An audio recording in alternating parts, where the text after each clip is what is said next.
ওকে, welcome dear student, তোমাদের প্রত্যেককে আবারও স্বাগত জানাই তোমাদের প্রিয় ইউটিউব চ্যানেল দ্য বেঙ্গল এক্সামে। আমি চঞ্চল স্যার তোমাদের কাছে হাজির হয়েছি আজকে আবার একটা নতুন ক্লাস নিয়ে। ইতিমধ্যে তোমরা দেখতে পেয়েছো সিডিপির আমরা প্রায় 3টে ক্লাস কিন্তু আমরা করে ফেলেছি। ঠিক আছে, সিডিপির 3টে ক্লাস ইতিমধ্যে হয়ে গেছে, প্লে লিস্টের মধ্যে রয়েছে এই চ্যানেলে। যারা দেখোনি অবশ্যই দেখে নাও। আমি আবারও বলছি, এটা সিডিপি বিষয় কিন্তু একটু আলাদা। ঠিক আছে, গোড়া থেকে যদি না দেখতে লাগো 1 নম্বর ক্লাস থেকে, তাহলে কিন্তু মাঝখান থেকে এসে আর কিছু বুঝতে পারবে না। ঠিক আছে, কি হারিয়ে ফেলবে। আমরা যখন লার্নিং চ্যাপ্টার করব, তখন দেখতে পাবো লার্নিংয়ের মধ্যে কিন্তু আমরা দেখতে পাবো কি যে বৃদ্ধি বিকাশ ঢুকে যাচ্ছে, কিছু কিছু কনসেপ্ট আনতে হবে আমাদেরকে, তবে গিয়ে আমরা ভালো করে বুঝতে পারবো। তাই একদম প্রথম থেকে শুরু করো, যেহেতু হাতে সময় রয়েছে এখনও অনেকটা। তাই শুরু থেকে শুরু করো। যারা দেখোনি আগের ক্লাসগুলো, অবশ্যই কিন্তু প্লে লিস্টে গিয়ে তোমরা দেখে আসতে হবে তোমাদেরকে। ঠিক আছে, আর আজকে আমরা একটা অধ্যায় শেষ হয়ে গেছে, যেটা গ্রোথ অ্যান্ড ডেভেলপমেন্ট, একটা ভাস্ট চ্যাপ্টার। সেটা মোটামুটি 3টে ক্লাসের মধ্যে আমরা শেষ করেছি। একটা সেশন তোমাদের কাছে নিয়ে আসা হবে, সেখানে এমসিকিউ কোয়েশ্চেন অ্যান্সার করানো হবে ওই অধ্যায় থেকে। আজকে আমরা এই সিডিপির 2 নম্বর চ্যাপ্টার করব, যেটা হচ্ছে হেরিডিটি অ্যান্ড এনভায়রনমেন্ট। ঠিক আছে, হেরিডিটি অ্যান্ড এনভায়রনমেন্ট অর্থাৎ বংশগতি এবং পরিবেশ, এই অধ্যায় কিন্তু আমরা আজকে করব। ঠিক আছে, তো সবাই আশা করি উপস্থিত হয়ে গেছো বা ভালো লাগছে তোমাদের ক্লাসগুলো। কমেন্টে অবশ্যই কিন্তু একবার জানাবে যে ক্লাসগুলো তোমাদের কেমন লাগছে। ঠিক আছে, আচ্ছা, আর তোমাদের কাছে একটা একটা ছোট্ট ঘোষণা রয়েছে। দেখো, তোমাদের জন্য অনেকেই চাইছিলে পেইড কোর্সে ভর্তি হওয়ার কথা। দেখো, প্রথমত ইউটিউবে কিন্তু ক্লাস চলতে থাকবে দ্য বেঙ্গল এক্সাম ইউটিউব চ্যানেলের পক্ষ থেকে। যারা পেইড কোর্স পারচেস করতে পারো না, তাদের জন্য কিন্তু ইউটিউবে যেমন ক্লাস চলতে থাকবে।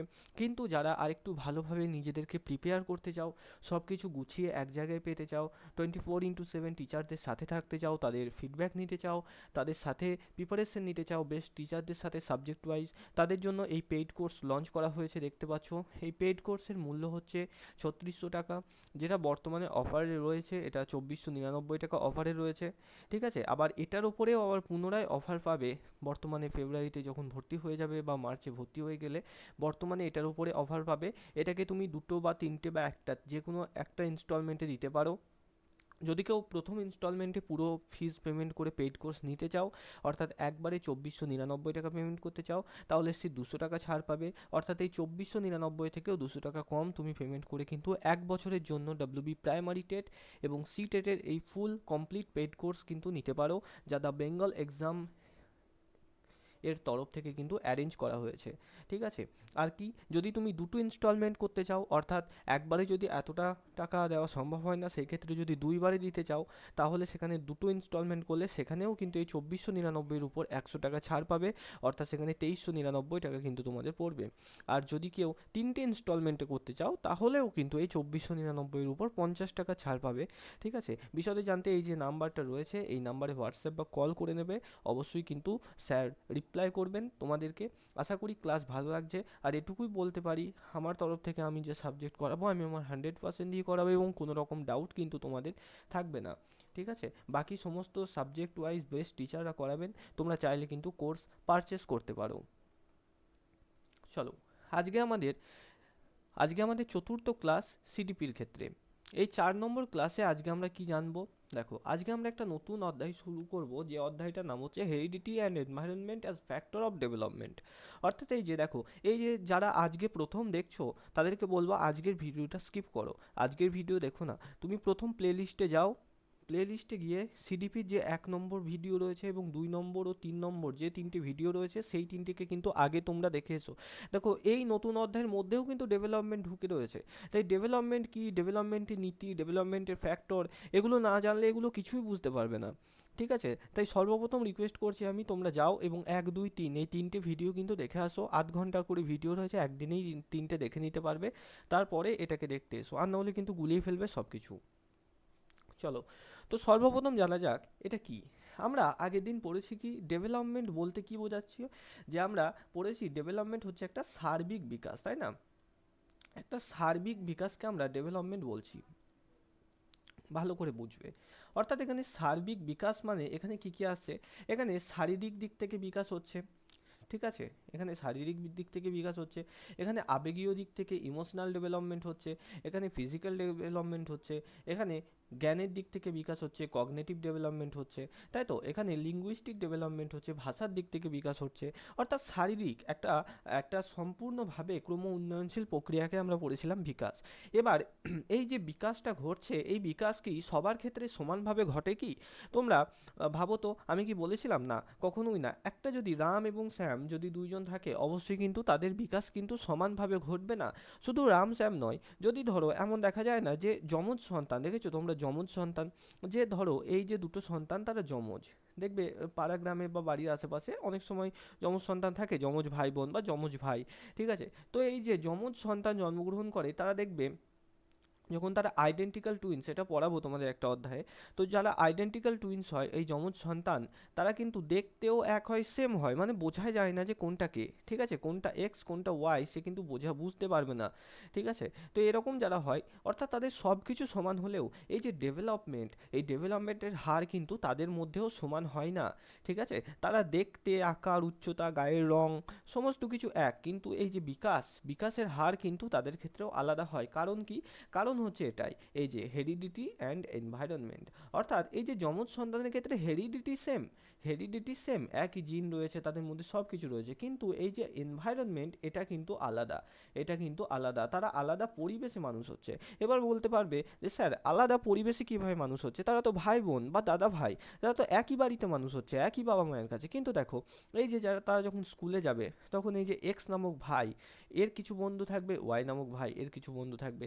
10 বছর 20 বছর বয়স অবধি তারা যেখানে যাবে একসাথে যাবে, যা যা দেখবে একই দেখবে দুজন, তা তো নয়, হয়তো হতেই পারে এর দুটো বন্ধু আছে যারা এর বন্ধু নয়, বা এর তিনটে বন্ধু আছে যারা এর বন্ধু নয়, অর্থাৎ কখনোই সারা জীবন একইভাবে এরা থাকবে না। এজন্যই বলা হচ্ছে এনভায়রনমেন্ট কিন্তু প্রত্যেক ব্যক্তির আলাদা হয়। আর যেহেতু এনভায়রনমেন্ট প্রত্যেক ব্যক্তির আলাদা হয়, সেই জন্য কিন্তু বংশগতি এক হলেও কিন্তু ডেভেলপমেন্ট কিন্তু আলাদা প্রকারের হতে পারে। এবার দেখো, সর্বপ্রথম আসছি বংশগতি বা হেরিডিটি কি। দেখো, বংশগতির মূল আসছে আমাদের কি জিন থেকে, ঠিক আছে? জিন, জিন অর্থাৎ কি, যেটা আমাদের ডিএনএ এর মধ্যে থাকে, আমরা পড়েছি তাই না? এই যে ডিএনএ, এরকম ডিএনএ এর মধ্যে যে জিন থাকে, ডিএনএ ছোট ছোট খণ্ড, এখানে যে জিন থাকে, এই জিন কি করে, আমাদের যে পূর্বপুরুষ রয়েছে, অর্থাৎ আমাদের বাবা মা রয়েছে, আমাদের বাবা মা, তাদের বাবা মা, তো তাদের থেকে বিভিন্ন গুণগুলো পরিবারের অন্যান্য প্রজন্মে বহন করে, তাই তো? বহন করে। তো এইটাই হচ্ছে কি আমাদের বংশগতি বা হেরিডিটি। দেখো, মানুষ জন্মের সময় পূর্বপুরুষদের যেসব বৈশিষ্ট্য নিয়ে জন্মায়, তাদের সমবায়কেই সেই ব্যক্তির বংশগতি বলা হয়। যেমন কি, ধরো ধরো তোমার নাম, আমি ধরে নিলাম, আমি তো এখন কাউকে দেখতে পাচ্ছি না, ধরো রমা বলে আমার কোনো একটা ছাত্রী রয়েছে। তো ধরো রমা, তোমার মা ধরো ভালো গান করতেন, তোমার মা ভালো গান করতেন, তো সেই দিক থেকে রমাও এখন কলেজে খুব ভালো গান করে। অর্থাৎ এই যে রমার মা ভালো গান করতেন, তো সেখান থেকে রমার মধ্যে গান করার গুণ এসেছে। এই যে গুণ, এটা এসেছে কিসের মাধ্যমে? এই যে জিনের মাধ্যমে। তাহলে এই যে রমার মা যিনি ভালো গান করতেন, তার থেকে প্রাপ্ত গুণ যেটা রমার মধ্যে এসেছে জিনের মাধ্যমে, এই প্রক্রিয়াটাই হচ্ছে বংশগতি, ঠিক আছে? একইভাবে ধরো রহিমের বাবা ভালো ভালো ধরো কবাডি খেলতেন, তো রহিম ভালো কাবাডি খেলতে পারছে, ঠিক আছে? রহিমও ভালো কাবাডি খেলতে পারছে, ঠিক আছে? তো এই যে রহিমের বাবা, রহিমের বাবার কাছ থেকে রহিমের মধ্যে এই যে খেলার যে ফিজিক্যাল ডেভেলপমেন্ট বা এই যে গুণটা এসেছে, এটাই হচ্ছে কি আমাদের বংশগতি বা হেরিডিটি, ঠিক আছে? আর মনে রাখবে, এখান থেকে প্রশ্ন হতে পারে, বংশগতির ধারক ও বাহক বলা হয় কাকে? তো জিন হচ্ছে বংশগতির ধারক বা বাহক, ঠিক আছে? আচ্ছা, এবার জিন তত্ত্বের জনককে জানো, আমরা সবাই জানি মেন্ডেলকে জিন তত্ত্বের জনক বলা হয়। এখান থেকে সিটেটে একবার প্রশ্ন এসেছিল জিন তত্ত্বের জনককে, তাই এটাকেও তোমাদের মাথায় রাখতে হবে, জিন তত্ত্বের জনক বলা হয়, ফাদার অফ হেরিডিটি কাকে বলা হয়? মেন্ডেলকে, ঠিক আছে? আশা করি এইটুকু বুঝতে পারলে কারো সেরকম কোনো অসুবিধা নেই। এবার দেখো, এই যে বংশগতি, এই বংশগতির শ্রেণী বিভাগ, দেখো বংশগতিকে আবার দুটো ভাগে ভাগ করা যায়। কি কি ভাগে? দেখো, একটা হচ্ছে জৈবিক বংশগতি, আর একটা হচ্ছে মানসিক বংশগতি। এবার দেখো, জৈবিক বংশগতি জিনিসটা কি আর মানসিক বংশগতি জিনিসটা কি। দেখো, যেসব দৈহিক বৈশিষ্ট্যগুলো শিশু তার পূর্বপুরুষদের কাছ থেকে পায়, তার সমবায়কে বোঝায় জৈবিক বংশগতি, ঠিক আছে? জৈবিক বা দেহগত বংশগতি ওজন, উচ্চতা, শরীরের গঠন, চোখের রং, চুলের রং প্রভৃতির উপর নির্ভর করে। অর্থাৎ ধরো আমরা যদি ইউরোপ মহাদেশে যাই, ইউরোপ মহাদেশে যায় সেখানকার অধিকাংশ মানুষ দেখবো তাদের কি, তারা তাদের স্কিনের রং হয় কেমন, খুব ফর্সা, তাই তো। তারা হয় কি লম্বা, তারা হয় লম্বা, তাদের চুলের রং কি হয় ব্রাউন, তাই তো। দেখবে আমাদের মতো ব্ল্যাক হেয়ার খুব কম আছে, ব্রাউন বেশিরভাগ, ব্রাউন হোয়াইট এরকম হয়ে থাকে, তাই তো। অপরদিকে আমরা যদি ভারত, বাংলাদেশ, পাকিস্তান, শ্রীলঙ্কা এদিকে আসি, তাহলে অধিকাংশ মানুষের চামড়ার রং একটু কালো হয়, ঠিক আছে। তাদের উচ্চতা হয় কম এবং তারা একটু বেশি মোটা সোটা হয়ে থাকে, তাদের চুলের রং হয় কালো, তাই তো, তাদের চোখের রং হয় কালো, তাই তো। ঠিক একই রকম এই যে বংশগতি, এইগুলো হচ্ছে কিন্তু জৈবিক বংশগতি, অর্থাৎ ধরে নাও কি যে তুমি, তোমার চোখ হচ্ছে, চোখের রং হচ্ছে কি সবুজ, ঠিক আছে, লেন্স লাগাওনি, এটা কিন্তু তোমার ন্যাচারাল ভাবে তোমার চোখের রং হচ্ছে ধরো সবুজ।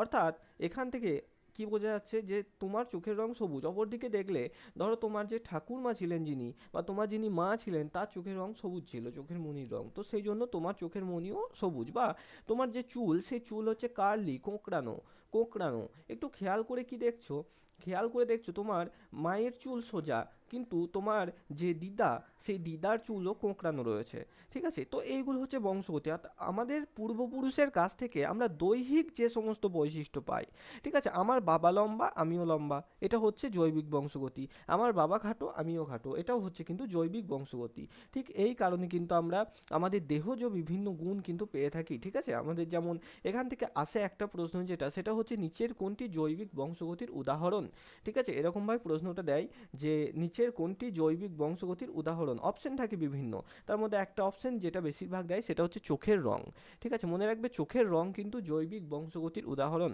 বাদবাকি যে সমস্ত বুদ্ধি, শারীরিক বিকাশ, ভাষাগত ক্ষমতা, এই সমস্তগুলো কিন্তু এগুলো কিন্তু মানসিক বংশগতি।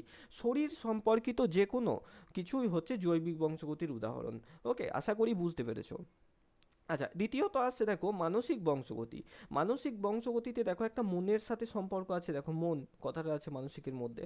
দেখো মানসিক বংশগতি বলতে বোঝায় শিশুর সেই সব মানসিক বৈশিষ্ট্য, ক্ষমতা এবং প্রবণতার সমন্বয় যা জন্ম মুহূর্তে তার মধ্যে থাকে। অর্থাৎ কি বলা হচ্ছে যে একটা শিশু যখন জন্মায়,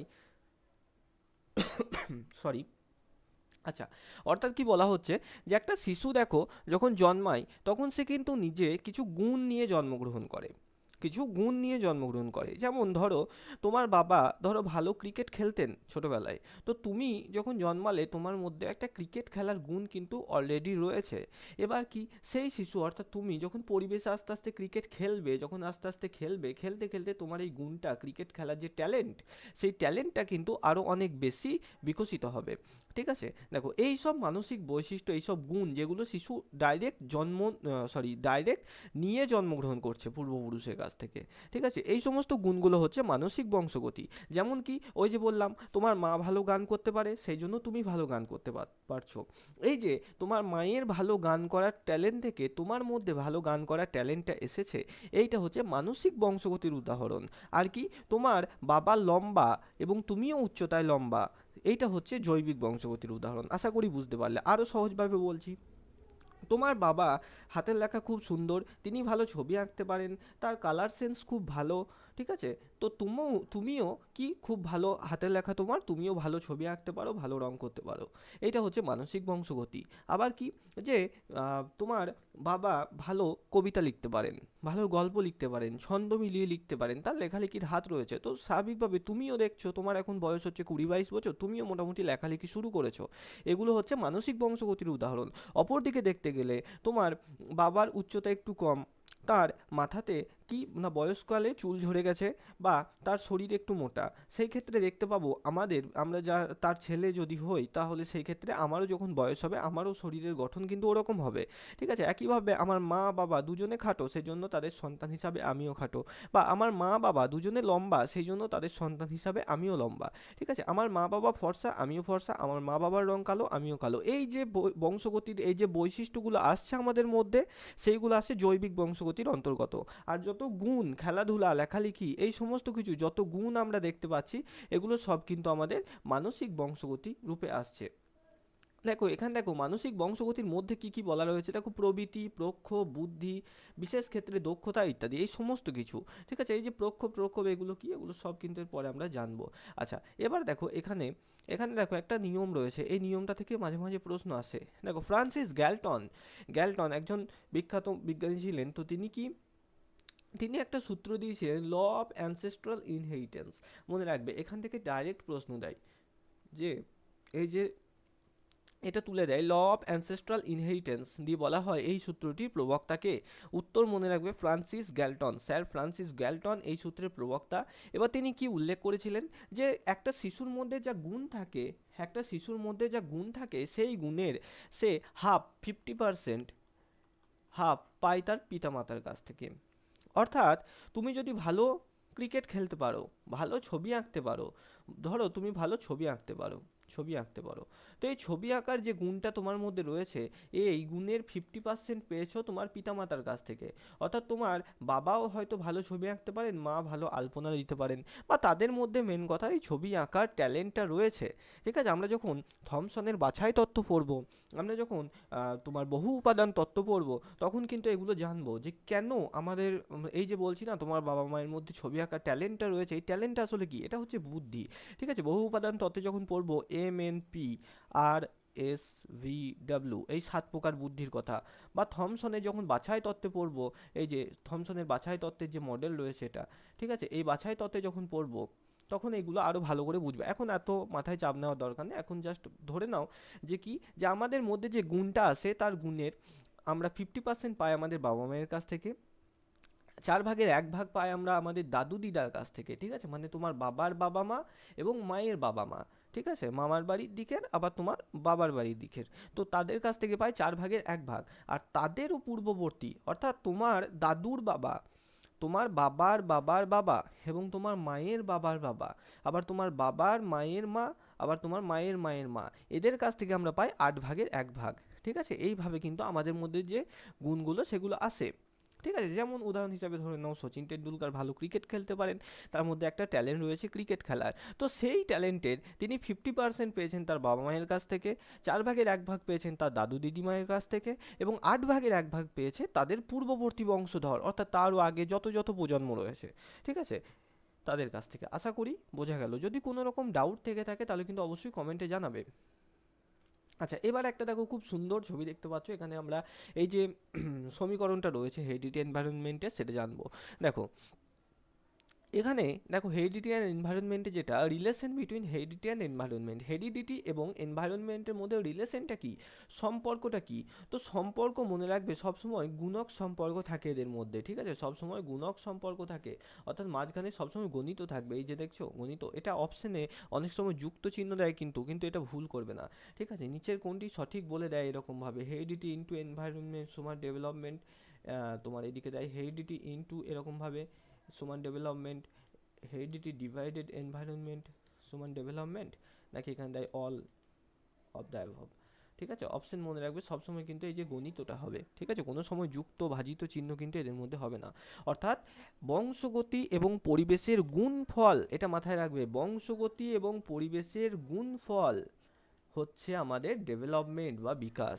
এবার কেন এটা কি, দেখো হেরিডিটি বলতে এখানে কি বোঝানো হয়েছে, দেখো heredity is the is innate and genetic, অর্থাৎ যে হেরিডিটি যে বংশগতি রয়েছে সেটা ইনেন্ট, সেটা সহজাতভাবে তুমি নিয়ে জন্মাচ্ছ, এবং এটা জেনেটিক, এটা জিনগত ধারক ও বাহক। ঠিক আছে, দেখো ইট involves the transmission of traits, এটা তোমার যে ট্রেটস রয়েছে যে গুণাবলী রয়েছে সেইগুলোর সাথে জড়িত, জিনের সাথে জড়িত। অপরদিকে এনভায়রনমেন্ট কি হচ্ছে, তুমি যে পরিবেশে বড় হচ্ছ, যাদের সাথে মিশছো মেলামেশা করছো, তাদেরকে নিয়ে যে পরিবেশে তুমি থাকছো সেটাই হচ্ছে তোমার এনভায়রনমেন্ট। ঠিক আছে, এবার এদের মধ্যে সম্পর্ক কি, এটা বেশি গুরুত্বপূর্ণ। ঠিক আছে, দেখো গ্রোথ অ্যান্ড ডেভেলপমেন্ট, বৃদ্ধি এবং বিকাশের ক্ষেত্রে এই হেরিডিটি এবং এনভায়রনমেন্ট কি করে, মুখ্য ভূমিকা নেয় গ্রোথ অ্যান্ড ডেভেলপমেন্টের ক্ষেত্রে। আবার কি পার্সোনালিটি, পার্সোনালিটি অর্থাৎ ব্যক্তিত্ব। ঠিক আছে, এই ব্যক্তিত্ব বলে একটা অধ্যায় রয়েছে আমরা পড়বো, পার্সোনালিটির ক্ষেত্রে কিন্তু এই যে হেরিডিটি অ্যান্ড এনভায়রনমেন্ট এরা কিন্তু মুখ্য ভূমিকা নেয়। আবার ইন্টেলিজেন্স অর্থাৎ বুদ্ধিমত্তার ক্ষেত্রে এটাও একটা গোটা অধ্যায়, ইন্টেলিজেন্স বুদ্ধি লার্নিংয়ে পড়বো। সোশ্যাল ডেভেলপমেন্ট সামাজিক বিকাশ, তো এটা একবার চোখ বুলিয়ে নাও, এই সমস্ত কিছুতে কিন্তু হেরিডিটি এবং এনভায়রনমেন্ট উভয় কিন্তু গুরুত্বপূর্ণ ভূমিকা নেয়।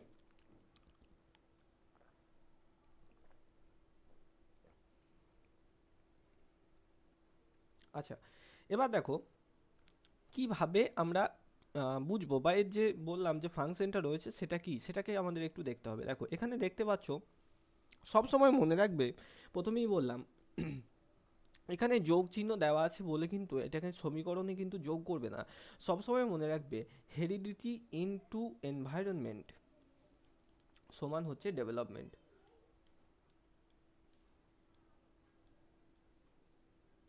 ঠিক আছে, এটা মনে রাখবে, হেরিডিটি ইনটু এনভায়রনমেন্ট। ওকে, এবার এখানে এই যে যোগ চিহ্ন দিয়ে কি বোঝানো হয়েছে, অর্থাৎ আমরা আমাদের যে ডেভেলপমেন্ট বিকাশ সেটা যদি সম্পূর্ণভাবে সঠিক 100% ভালোভাবে বিকাশ ঘটাতে চায় কোনো শিশুর মধ্যে, তাহলে কি করতে হবে, 100% বিকাশ ঘটাতে চাইলে আমাদের কি করতে হবে, হেরিডিটি, যে হেরিডিটিগত যে ফ্যাক্টর সেগুলোও দরকার, আবার এনভায়রনমেন্টাল যে ফ্যাক্টর সেগুলোও দরকার। অর্থাৎ এখান থেকে বুঝতে পারছি হেরিডিটি এবং এনভায়রনমেন্ট উভয়ের মিথস্ক্রিয়ার ফলে আমাদের বিকাশ ঘটে। তাহলে ডেভেলপমেন্টের জন্য, বিকাশের জন্য কে কে দায়ী, ডেভেলপমেন্টের জন্য সমান কি, হেরিডিটি ইনটু এনভায়রনমেন্ট। তোমার বংশগতিও দরকার, আবার পরিবেশও দরকার। কেমন করে কি দরকার আমি আবার বলে দিচ্ছি, দেখো শুধু এটা তোমরা এখন মনে রাখো যে হেরিডিটি এবং এনভায়রনমেন্ট উভয়ে মিলিত হয়ে কি করে আমাদের ডেভেলপমেন্ট ঘটায়, আমাদের সবথেকে ভালো বিকাশ ঘটায়, ফিজিক্যাল, সাইকোলজিক্যাল ক্যারেক্টারিস্টিক, ঠিক আছে, সমস্ত প্রকারের ডেভেলপমেন্ট ঘটিয়ে থাকে। এবার দেখো এই দিকটা একটু দেখো, এখানে বলা রয়েছে এইচ ফর, এইচ মানে হেরিডিটি, ঠিক আছে, এইচ মানে মনে রাখবে হেরিডিটি, আর এদিকে ই মানে হচ্ছে আমরা জানি এনভায়রনমেন্ট।